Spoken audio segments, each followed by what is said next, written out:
Hey, what's up guys, aarava here, and welcome back to the episode of my F1 2019 career mode, episode number 53 today for the British Grand Prix in Season 3. If you guys did miss the previous one, then be sure to go check that one before you see this one. But coming into this episode then, we finally have two upgrades to talk about with Toro Rosso. Ever since we joined the team, we have had no upgrades because the only two that were left were actually two ultimate upgrades, and those took 4 races since we purchased them, but they finally come in, and now we have a fully maxed out Toro Rosso car in career mode, and this is away from any of the 1 million R&D point experiments we've been doing on the channel and whatnot. This is a fully legit maxed out Toro Rosso car. Of course, the AI team did most of the development, but I came here and finished off the job basically, so there was nothing else to really purchase apart from efficiency on the departments there. So I went through and kind of finished off the chassis efficiency to kind of match what we had on the engine and the aero side of things. But yeah, we've got a maxed out Toro Rosso car, so that is the ceiling and the roof of this car. McLaren are pretty damn close, and I'm pretty sure they might have maybe one or two more upgrades to go. So in the end, the Toro Rosso might be a bit susceptible to other teams out-upgrading us, and their max potential might be higher. We'll have to just see how it progresses as we go on through the rest of the season now. But we've got a maxed out car. This car can't get any better now, so whatever we've got, that's what we have to stick with. So if I have any complaints in future episodes, that will just have to be we'll have to try and rectify that with setups pretty much, and that's about it. I can't bring any more upgrades to the car. So interesting times. It's the home Grand Prix as well, so what a race to have a fully upgraded car to come to. Let's hopefully have a much better one than last time, make up for the mistakes we made at Austria. Let's go to qualifying and see how we do over one lap around Silverstone. Here we are then, waiting for the green lights to get qualifying underway for the British Grand Prix. Now then, Anthony Davidson, you're not getting any younger, but you have been involved in your fair share of qualifying sessions in an illustrious 30-year career. How do you deal with the pressure when you have that one chance to deliver a perfect lap? It's not so much about dealing with the pressure, it's more about how you approach the risk and just how much of it are you willing to take. You're constantly balancing the car on the edge of grip from braking, cornering and traction, and over the course of a lap, it's easy to get that balance wrong, and that's why achieving the perfect lap is almost impossible. As you say, I've been doing this 30 years now, and it never gets any easier.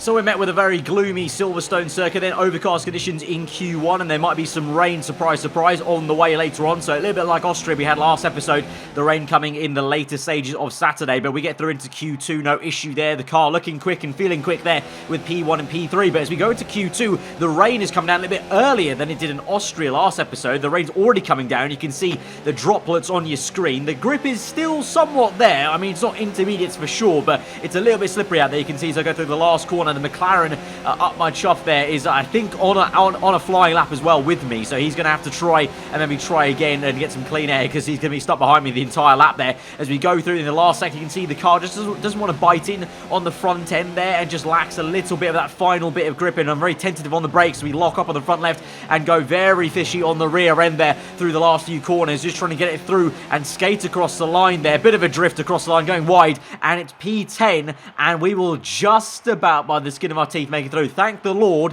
that pretty much started raining even heavier as soon as I crossed the line, so no one else improved, so I just about made it through into P10. It was so close, literally hundredths of a second between, the likes of P8 down to P12 there, as everyone was in the same boat of struggling on that very damp track there, but still kind of dry essentially. So thank our lucky stars, made it through, so we're into the top 10 shootout then on the intermediates. But like was the case in Austria, we might not have such a good run here on the intermediates versus the AI. Of course, Lando Norris is the one on pole position right now. Hamilton and Ricciardo are ahead of me in P8 and P9. We're down to P10. Leclerc, I believe, though, still is only around P6 there. So, I don't know, in general, even though we've got the best car on the grid, and the Toro Rosso has felt mighty in the dry, in the wet, the grip just isn't fully there for us compared to other cars. The McLaren definitely seems to be coming a lot more alive in the corners and in the wet conditions than the Toro Rosso does for both me and Leclerc. So we come through now the last sectors of this second flying lap. Then we've improved quite a fair bit compared to our first, because the first one was really quite tentative from me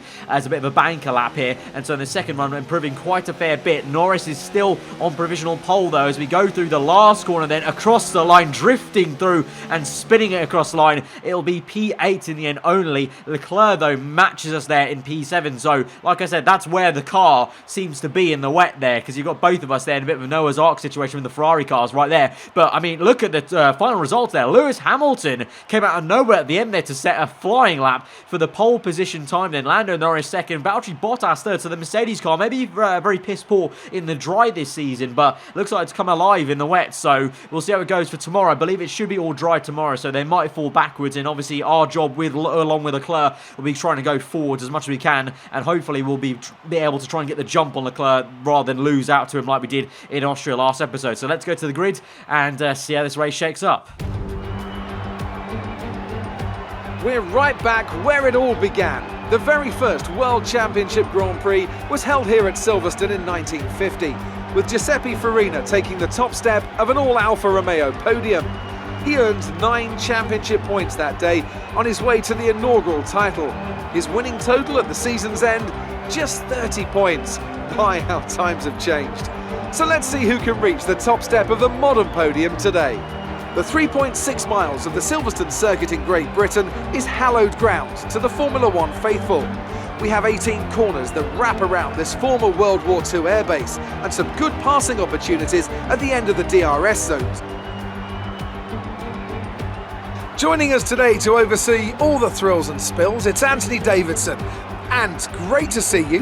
How are you feeling about the race today, and how are the circuit conditions from what you've seen? Well, the surface looks clean enough, but I'm a little bit worried about the track temperature. It's pretty cool out there, which could give some teams difficulties when it comes to keeping their tyres in the right operating window. The cars out there that work their tyres hard and really put a lot of energy through them, they'll be the ones that are better off. With the race minutes away from starting, here's what today's grid rundown looks like. An immense lap from Lewis Hamilton yesterday puts him on pole position, edging out Lando Norris, who'll start from P2. Looking at the rest of today's grid, we have Bottas, Butler, Pierre Gasly and Verstappen, Leclerc, the engineer, Russell and Daniel Ricciardo, Weber, Grosjean, Lance Stroll and Kvyat, Raikkonen, Vettel, Kevin Magnussen and Sergio Perez. Giovinazzi and Nico Hülkenberg completes the grid. And with preparations almost complete, let's head down to the track. Right, so it's going to be a pretty simple race strategy, of course, with the tyre wear levels now in Season 3. A one stop here from the soft to the medium tyres, and the task at hand for myself and Leclerc, like I mentioned, is simple. Try and go forward and try and get back the positions we've lost after that kind of, obviously tricky qualifying in the wet here. Obviously going down on fuel with a very efficient Honda engine, and the task for me is to make up for Austria and get ahead of Leclerc in this race and get some points back in this championship fight I have with him at the moment here. But it's going to be tricky with the traffic for sure. But let's just get into this as we go to 5 red lights for the British Grand Prix with a maxed out Toro Rosso car to drive from P8 on the grid alongside our teammate. Lights are out and we're underway here for Silverstone. It's a piss poor start for us towards turn 1. It's a good one for Leclerc around the outside of Verstappen. We're pinched in by George Russell in the Ferrari, so we're actually down to P9. Bit of contact made with Lucas Weber behind us apparently into Village. Double lock up there as the brakes maybe a little bit cold as we enter that section, but we're on the outside of Russell trying to feed this through to get back up just into P8 where we started this race. Leclerc, meanwhile, squeezes out Max Verstappen very nicely indeed to get up into P6 then. So can we try and get past the Dutchman as quickly as we can? Maybe. Leclerc found it quite easy into turn 1, so we have a little look on the outside, and Verstappen's a little bit slow mid-apex, but he's got it through Luffield as we go through the next right-hander on the outside he's going to be, but he's got a supreme grip there, and he's able to just power pass and push off that corner much quicker than I can, and so we're still in P8 then, and meanwhile we've got a battle for the lead, I think that was, into the old turn 1 of Copse there. There was Norris, I think, going down the inside of Hamilton, who's still trying to defend from first place, of course, that pole position, that very surprising pole. But here we go now for a move down the inside of Maggots. Absolutely wonderful move just before we get into Beckett. It's a crazy move on Verstappen there, and it was very much almost like nearly the move that Verstappen himself made on Nico Rosberg back in 2016, I think it was. Crazy stuff there. Not a usual place you really pass, especially on heavy fuel like that, but the car's not really manoeuvrable too much. Our car was very light on its toes, and so we're up into P7, and we watch on this battle of Leclerc, Gasly and Valtteri Bottas. I suspect this will be Gasly and Leclerc nipping at Bottas' heels rather than Gasly just being overtaken by Bottas there. I think Gasly tried and failed overtaking the Finn, but now we go on onto lap number 2. Gasly has got past Bottas, but Bottas will come back down the inside there, so the Merc with some good straight line speed. Meanwhile, Leclerc also had a little look, and that's kind of sent him off a little bit, and so we're having a tiny look if we can, but Leclerc again has another look at Valtteri Bottas. So as I try to overtake Leclerc saying, nah, I'm going to try and overtake another car and put a gap between us here. So Leclerc clearly knowing what he's doing, he's trying to put cars between us and maintain the lead in this race, and effectively obviously then the lead in the Drivers' Championship if he can. As we move into lap number 3, though, I think eventually we should get this. I mean, as we go towards Luffield, I would say maybe we've got the straight line speed. DRS will be available. We know how quick this car is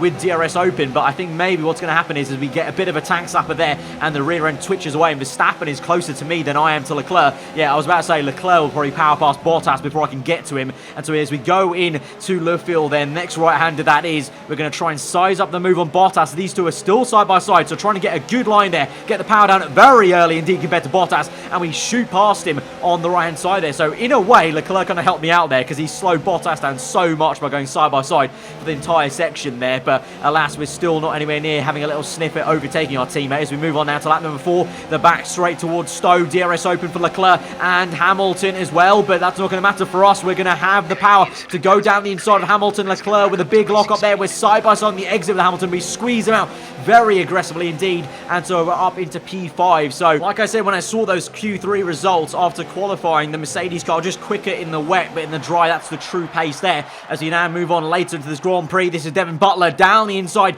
of Pierre Gasly into the old turn 1. Gasly did overtake Butler, but he's come back at him there, and so the two Red Bulls with a great fight into back to Beckett, and Butler just gets back ahead of his teammate for P2 then. And so it's actually a great little Red Bull family shot here of a P2, P3, 4 and 5 here. Leclerc now has a good run on Gasly. Gasly will also have a good run on Butler. So can we get a triple toe and a triple overtake made? Down the inside we go of Stowe. It's going to be a very audacious move there. We've got Leclerc. We're going to get Butler just about as we bang tyres, and we're going to try and sail it around the outside, lock up on the front left, but we make it work the long way round in the most unorthodox place to make a pass at Silverstone. We've made it work, and we're up into P2 with a wonderful triple overtake in the span of about two or three corners there and 2 straights. Wonderful stuff there. Got a mega toe off Leclerc and Gasly, and then just tried to send it basically, and it all worked out. Up into P2 now, and so now can we try and get away from Gasly? He's still there in P3, sniffing around our rear end. You can see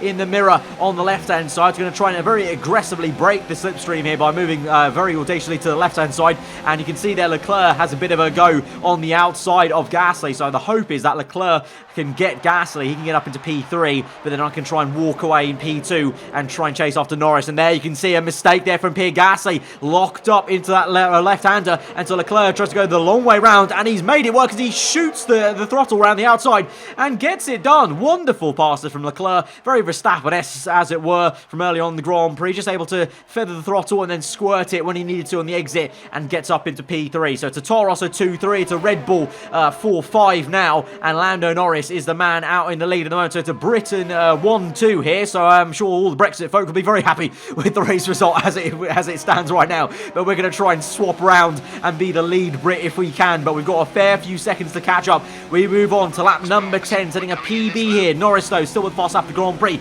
but we are closing a little bit. The gap was 4.8, now it's 4.3, so we're slowly chipping away, but it's now time to think about coming in for a pit stop here, as the tyre wear does kick in a little bit on these soft tyres with 2 lockups in a row there. So we're going to come in on the end of lap 10. Norris will continue on, so this is our chance to get a bit of an undercut on the Brit and also make sure we stay ahead of Leclerc. And for once, with the lead Toro Rosso coming in to the pit lane along with Renault there. I think that's, I want to say Verstappen, I think, but he might have been caught up in traffic, and so it might be Weber. Can't quite tell from this far out, but we're in for this very slow pit lane entry, of course, at Silverstone, and in for a set of medium tyres to the end of the Grand Prix. The tyre wear on the mediums shouldn't be too bad, because it never was anyway in Season 1, even without any tyre upgrades. The medium tyres always went quite long, and the hards just overkill here at Silverstone, so we shouldn't have an issue. Really, the only issue will be what the traffic's going to be like on this outlap, and once everyone else makes the pit stops, what the gap is to Norris, and then if there are enough laps in the Grand Prix to close him down, because obviously we know that McLaren is very rapid in the corners especially,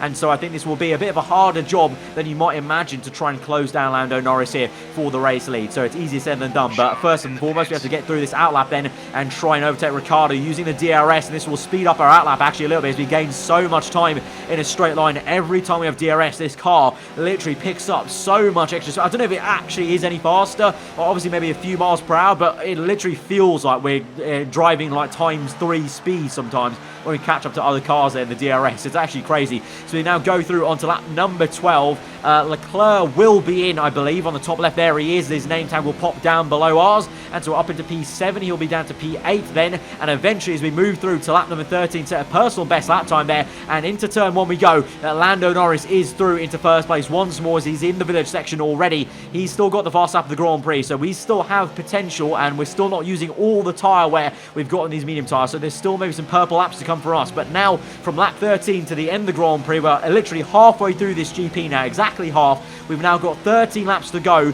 to push like an absolute stabbed rat to try and catch Lando Norris for this race win here at our home Grand Prix. And like I mentioned earlier, it's going to be a harder task than you may think, and so we cut all the way onto lap 21, 8 laps later of sweating it like an absolute machine in this Toro Rosso, setting a few fast laps of the Grand Prix whilst we did it there, and we're finally in the DRS range of Norris. So 8 laps just pushing flat out. There was no other action apart from me just sweating the lap times and trying to do the best kind of quality impression lap times I could, and so we're finally in this range to try and save some ERS maybe tactically whilst we're in the DRS and getting a good run. Of course, we know how good the car is in DRS, and so here we come. So rapid time, actually. We might even have a move to the inside. We're going to go for it. It's a big dive bomb to the inside of Stowe. Norris squeezes us onto the grass there, and it all gets very, very frosty indeed between us two fellow countrymen there. Obviously, want to do the best for our home crowd, and I'm not too sure what way the home crowd be cheering. In this instance, I'm the reigning world champion, but Lando Norris obviously is beloved by many British fans, and so he maintains that P1. It was a big, audacious dive from a bit far back out for me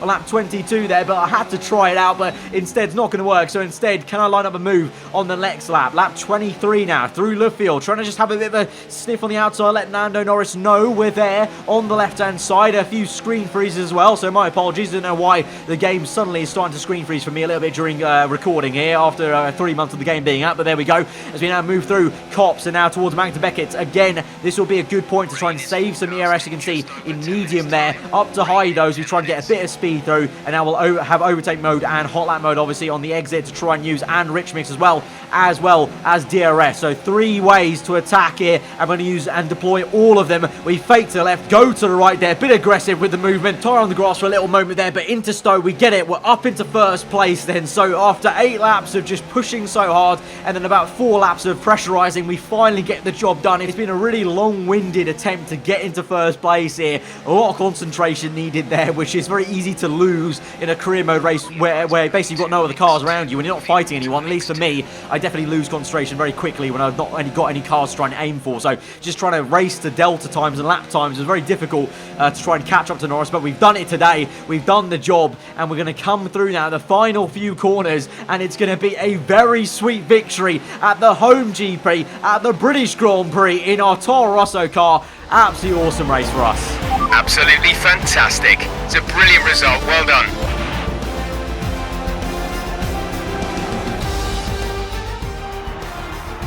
So, another fantastic victory for Toro Rosso today. Anthony Davidson, what helped them deliver this result, do you think? I think brake pedal. That's allowed them to challenge down the inside into the braking zones, and ultimately, if you do that often enough, you end up winning the race. It was great to watch as well though, wasn't it? Forget strategy, forget tyre management. Who doesn't love a good old-fashioned scrap? And look at this, they're coming out now. Toro Rosso have developed something of a reputation for forging exciting talent, and we can see that here. An incredible victory.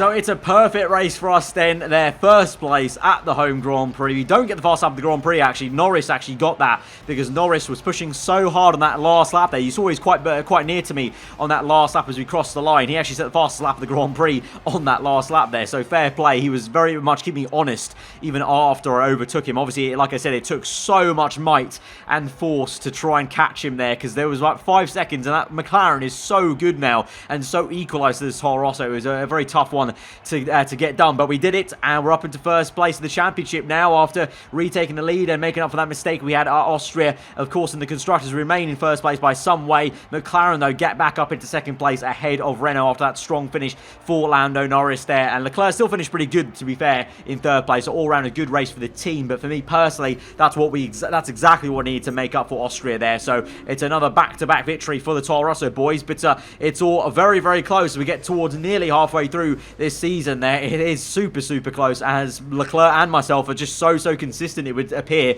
you know, going toe-to-toe trying to match each other. So long may it continue. Guys, if you did enjoy that episode, be sure to smash that like button. Let me know what you thought in the comments below. If you are new around here to try for weekly Formula 1 content, I'll see you guys next time. Goodbye.